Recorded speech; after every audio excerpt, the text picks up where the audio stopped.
Hi friends, I am Martin. Word of the day is profusely. The word profusely is an adverb. It means in large amounts அப்படின்னு அர்த்தம். அதாவது மிக அதிக அளவில் அப்படின்னு அர்த்தம்.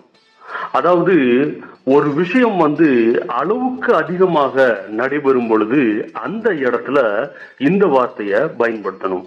ரொம்ப சிம்பிளா எளிதாக சொல்லணும் அப்படின்னு சொன்னா இந்த இங்கிலீஷ்ல எக்ஸசிவ்லி அப்படின்னு ஒரு வார்த்தையை பயன்படுத்துவோம்.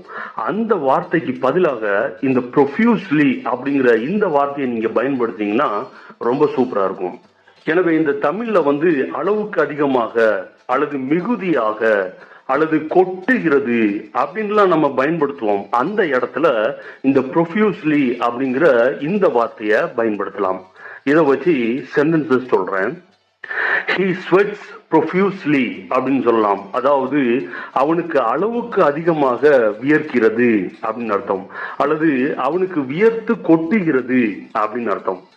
She bleeds profusely அப்படின்னு சொல்லலாம். அதாவது அவளுக்கு ரத்தம் அளவுக்கு அதிகமாக கசிகிறது அப்படின்னு அர்த்தம், அல்லது ரத்தம் கொட்டுகிறது அப்படின்னு அர்த்தம். இன்னொரு சென்டென்ஸ் சொல்றேன்.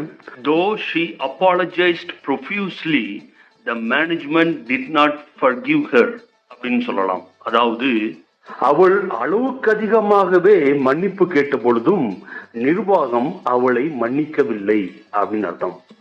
எனவே ஃப்ரெண்ட்ஸ், ஒரு செயல் அளவுக்கு அதிகமாக நடைபெறும் பொழுது அளவுக்கு அதிகமாக அல்லது மிகுதியாக அப்படிங்கிற இடத்துல இந்த ப்ரொஃபியூஸ்லி அப்படிங்கிற இந்த வார்த்தையை பயன்படுத்துங்க. இதை வச்சு ஒரு சென்டென்ஸ் எழுதி பாருங்க. எழுதின சென்டென்ஸை கமெண்ட்ஸ்ல பதிவிடுங்க.